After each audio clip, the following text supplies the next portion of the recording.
Wake that ass up. Early in the morning. The Breakfast Club. Morning, everybody. It's DJ Envy, Angela Yee, Charlamagne the Guy. We are The Breakfast Club. We got a special guest in the building. Yes, not just a special guest. She is a legend. Well, introduce her the right way then. Nadine Sutherland. I could have did that one. The legend, Nadine Sutherland. I think I did it better. Yeah. Welcome. Yeah, I'm pretty excited. Legend Nadine Sutherland. Don't sound too bad. But think about it. It is legendary. I mean, you've been in this business for over 40 years. Yes, Most people can't say that. Yes. It's going December. I think it's the last Thursday in December. It's going to be 43 years. Wow. Yeah, I won Tasty Talent Contest when I was 11 in Jamaica. I love to boast. I was the first winner. There you go. And then immediately 11 I years started old. working with Tough Gong, and at the helm at that time was Bob Marley. So I had the wonderful experience of working. My first recording session was with Bob. Wow. Well, Who can say that? My first record so, I was with Bob Marley. Immediately say that because Oh, sometimes I legend. still pinch myself. Like, you know. Well, tell us how it was getting into the industry back then and how your grind was and the journey was when you first started off. It was so natural and a little bit easy for me because I was always the little girl singing on stage, singing around the community. So I guess I was considered somewhat a little bit precocious. Grandmother catch me singing on a jukebox and give me 2 slaps in my head. It was, young ladies were not supposed to be able to move their waistline like how I did as a little child, and then somebody saw me and it was somebody in my community who entered Tasty Talent Contest, and he came back and he was like, Nadine, I think it would be good for you. And I did it. The first round, I won. And in the second round, the grand finals, which was in December, I won. And part of my prize was a recording contract with Tough Gong. Bob at that time was alive. That was his vision. Because, if you know Bob Marley's story, I heard from my father that his name, The Wailers, because they wailed so much because of the pain that they experienced through, some unscrupulous producer. So he wanted life for younger artists to be better. So he facilitated that with his Tough Gong. At that time, Bob, a big superstar and everything. So I got that opportunity as an 11-year-old girl, recorded my first song, Starvation on the Line. He was in the studio because, I was his little project. I didn't spend a lot of time with him because, after that, I think he transitioned the next year, went on to Zion. Yeah, so that was my start. And I was just, I won a talent contest and I went in. So at that time, it wasn't really difficult, I got to ask you this because obviously we know you from Terra Fabulous, the song Action, featuring Nadine Sutherland too. How old were you when you did that song? I think I did a song, I call that my second coming. I did that song, Action was probably done when I was 23 as a demo. Okay. And then, it was a demo for me because at that time I went to London. I auditioned for Soul to Soul. Karen Wheeler left. A whole story behind that. I was the girl that was chosen to be the front girl. The managers hated each other, and I think hate is very mild. They it was like they disliked each other. There's no word to describe that. So, my manager then suggested that I come back to Jamaica and do dancehall, which was okay for me, because that was my culture. They were trying to steer me into a more R&B line. So I came back to Jamaica, did Action as a demo for Dave Kelly. Okay. But what happened is that the rhythm just took off in the dancehall. So if you see the journey of Action, it's very, very, very strange. You see, initially it was Nadine Sutherland and Terra Fabulous because I was out there before the dancehall of the 90s came out. I was a child star in the 80s. So it was released in Jamaica, then was released in the ethnic market, and then Terra got signed to East West Electra. So because it was their artist, they had Terra Fabulous. But then they asked me to come in the video, and I'm a trained dancer. So I said, yeah, I'll come in the video.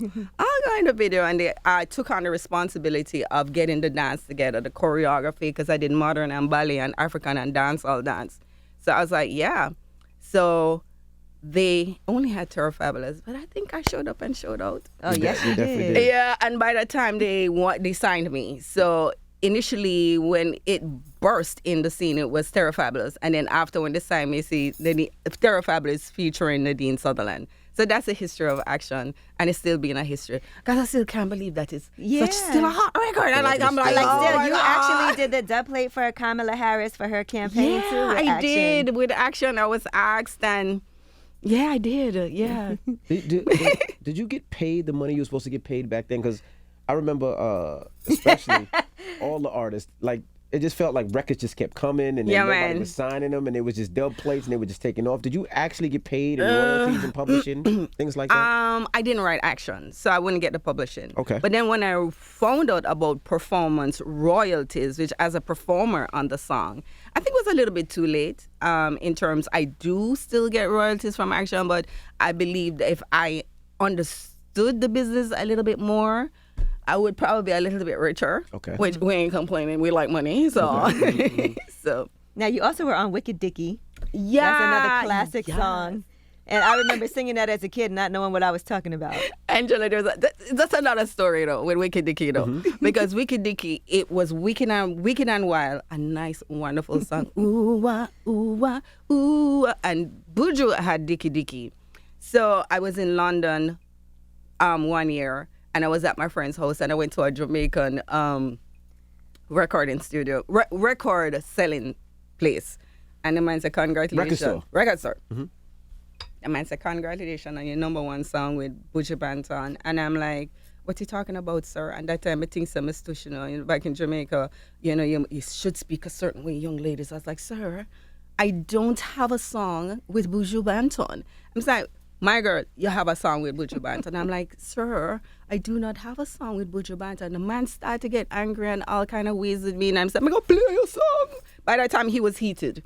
But I just never knew. And when I heard my song, and I heard, ooh, ooh, ooh, ooh, and then the unmistakable voice of the Banton going, Dickie, Dickie, Dickie, Dickie. So that's how I found out. I was like, when I go back to Jamaica, I'm going to say Donovan Jermaine.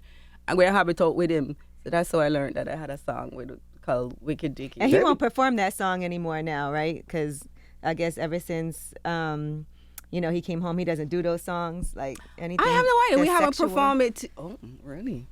I never knew that. I'm not sure if that's still true, but I remember at first they were saying, like, he's not doing any of those type of songs.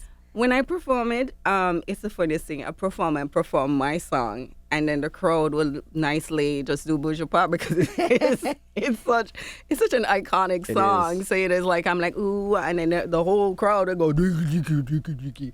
So I have no choice. So we're thankful. Now, did that happen a lot where you put vocals down and then you come back 3 months later and then it's a single, you be like, oh? That was the first time that has ever happened. Mm-hmm. And, who's complaining? I mean, that has become another iconic song of mine apart from Action. I would say after Action is Wicked Dickie. Yeah. Gotcha. Now, how were you protected in the industry at such a young age, at 11 years old, being in this business, which can be really tough, especially for a young girl, too. So coming up, like, who was around you to make sure that you were good? I must say, there were definitely predators. Let me get it out there. We have some sick people in the world. But what I'm very, very thankful for is that I had a father. And I had a father who could see what I couldn't see. His eyes were accustomed to, I guess, how men would look at women. So I was walking around I'm an 11-year-old kid, come on, just getting into high school. So I'm very thankful that I had a strong male figure in my life that was a lion. He was a lion, and I cannot thank him enough because I basically went through a stage of my life being able to be a kid and being unscathed by a lot of stuff that is in the music industry. Right now, even my comfort zone, when I go anywhere, it's my family. I always say my posse, it's my family. So I keep it really tight in my life because I feel more comfortable, just being around people who know me and, yeah. And I also have to big up Mrs. Marley also. Oh. She had girl children. Mm-hmm. She had, young women, Sidella and Sharon. So she understood about protecting young women. Mm-hmm. And at a stage of my life, along with my father, she was very, very protective. So I have to big them up. I saw you put her in the video, Queen. Yes, that you did. And Miss Pat is in that video as well, featured pictures. Portia Simpson, who was the first Jamaican Prime Minister, first Jamaican female Prime Minister, and Babsy Grange. And I chose those women specifically because I felt that they embodied what the lyrics of Queen is all about. And you too. I hear that you're going and do your own thing. Mm-hmm. Oh, yeah, yes, I am. Be up yourself. That's right. And I'm excited because this queen will be performing at Angela Yee Day. I just saw you too in Queens. Yeah.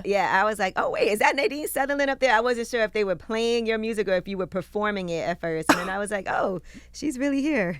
I had a great time on that show at Roy Wilkins. Right, the VP Jerkfest.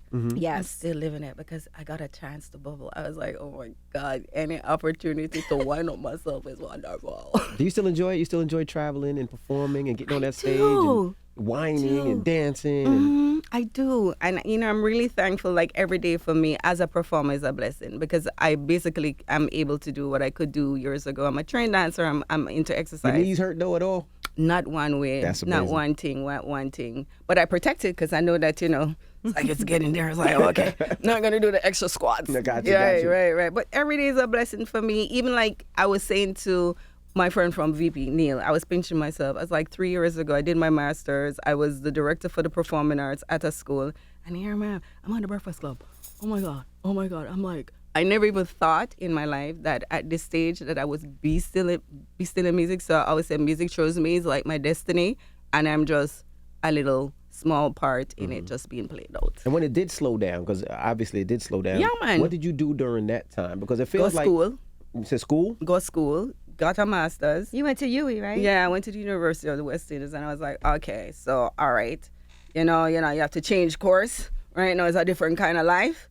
And I basically sat in the space of acceptance.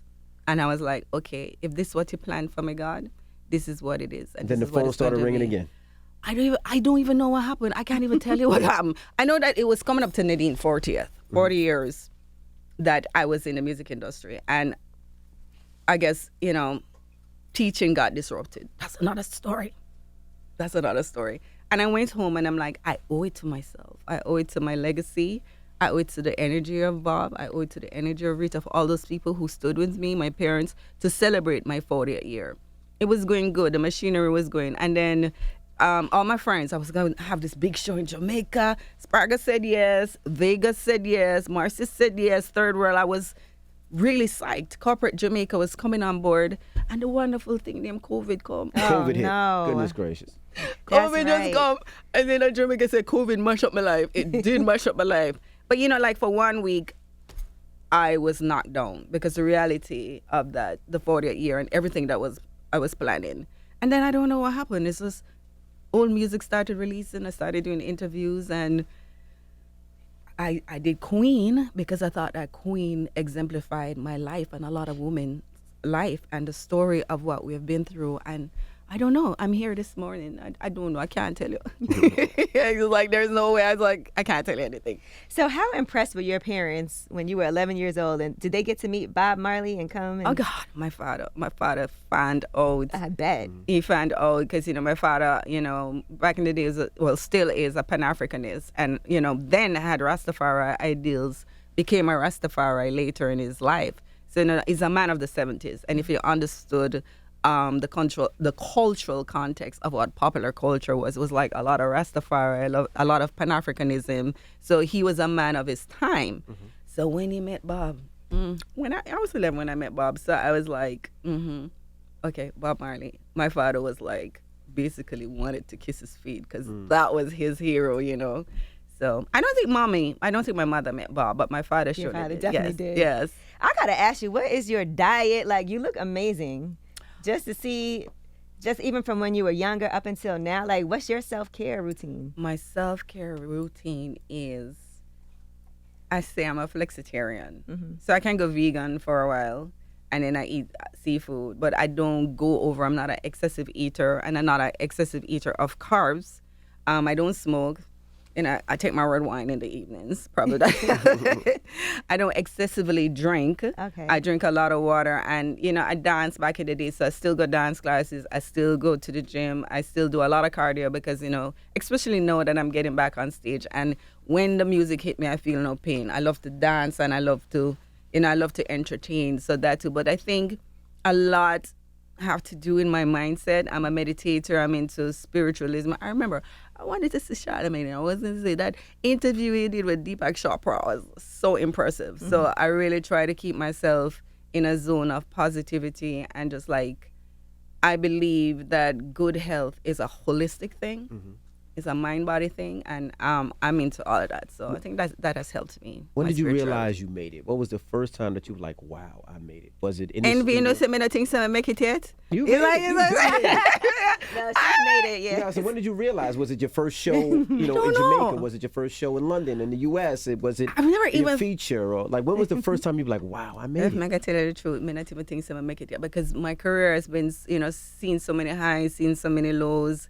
There's so much more that I want to do as an artist. So, and if I think that you make it, when you think you make it, you don't work as hard as I do. You don't go on stage and perform like I do. So I don't want to get in a space that I am complacent and I think I've made it. I want to go always in a space like, what can I do to improve myself? What can I do to be a better performer? Okay, so the whine them, I could have whine a little bit more right there. I could have shake it right there. I could have do something more. Okay, so I go out doing my vocals. I'm like, okay, that song.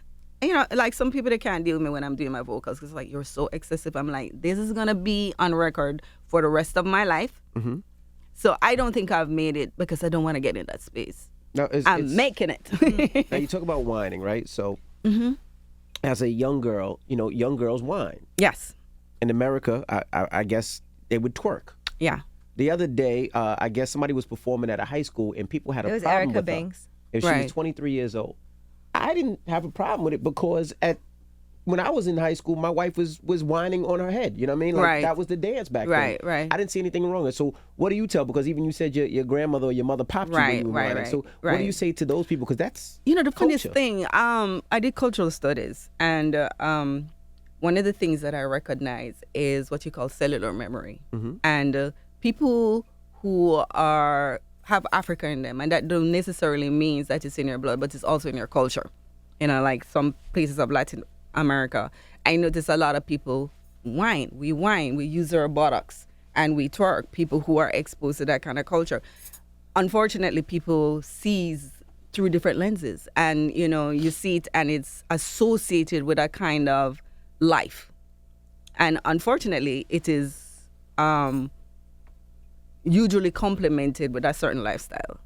I knew when I was whining, I just could dance, and I thought it was wonderful. And I think sometimes a lot of young people who are whining is something that, as I say, cellular, it's cultural, they just whine. And people see through different lenses, and sometimes it's some Victorian lenses, and it don't necessarily mean that it's, sexual. Right. But then, in some sense, when you look at where it came from in terms of sex, let's speak honestly with sex. There's a lot of stuff with sex. Sex is a very natural thing. Mm-hmm. Being sexual is natural.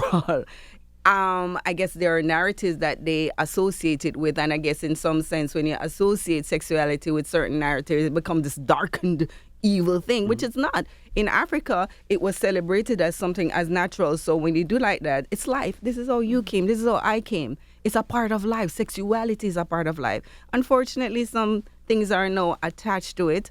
I believe in time and space and understand that irrespective of we can intellectualize it and have this explanation, society dictates certain things. So there's time and space. Mm-hmm. And I don't believe in some sense that in certain spaces, certain things should be done because of certain attachment to those actions. So I don't know what happened.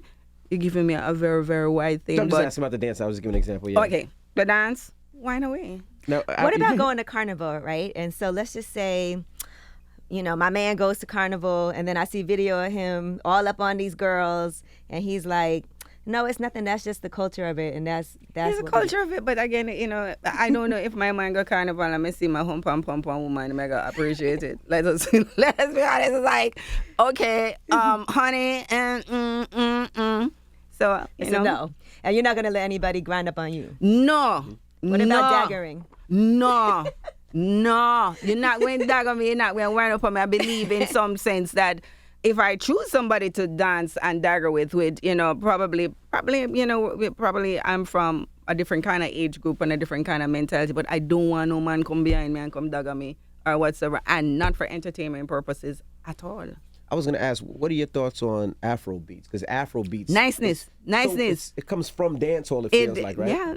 It's amazing to see just everything in terms of culture and the influence of as I say, Africa, because dancehall is where our music is concerned, is the most African in terms of the speaking and the rhythm, and to see that it go right back to Africa and it's the same thing. So you're just like, it was exciting when I heard Afrobeat. I was like, look at the world, it's always this mixture and people listening and people, ingesting stuff and then reproducing it. And it's just so exciting. And then new cultural forms always emerge and all of that.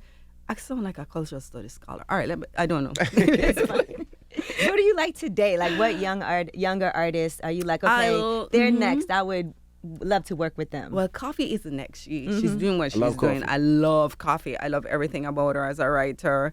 Some of Shensea's songs I like very, very much. I like Chronics. Okay. Chronics. I love Chronics. Nowadays, some of the stuff that Jada Kingdom does. I mean, I have one, and I guess some people find it obscene, but I find it's very creative. Right. I can look at a work of art, and I am not a woman who likes a lot of profanity, but I can see artistry in music, and I really like her new song. I can say the acronym GPP.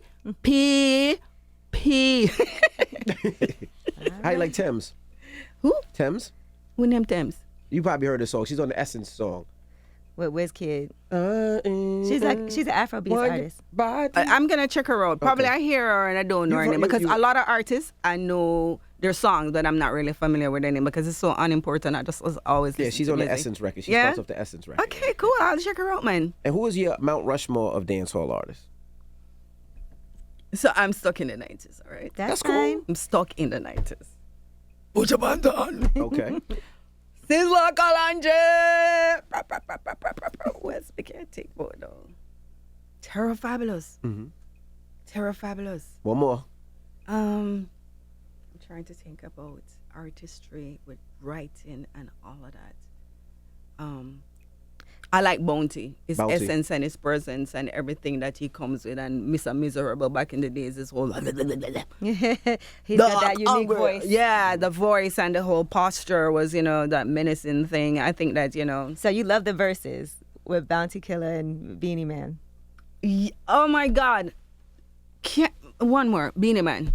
I have to put Beanie Man. Yeah. That versus was oh my goodness. It was way in the pandemic. It was in the pandemic. And when that versus came, I was the happiest woman, because, I was on my veranda and I was skinning notes and I was broken note, and it lifted my energy so much, I feel like that was the best verses that they had, because that's the culture of verses. Definitely one of the best. Just coming from dancehall, like verses is basically like a sound dancehall clash. sound clash. Yes, I'm glad you see that link.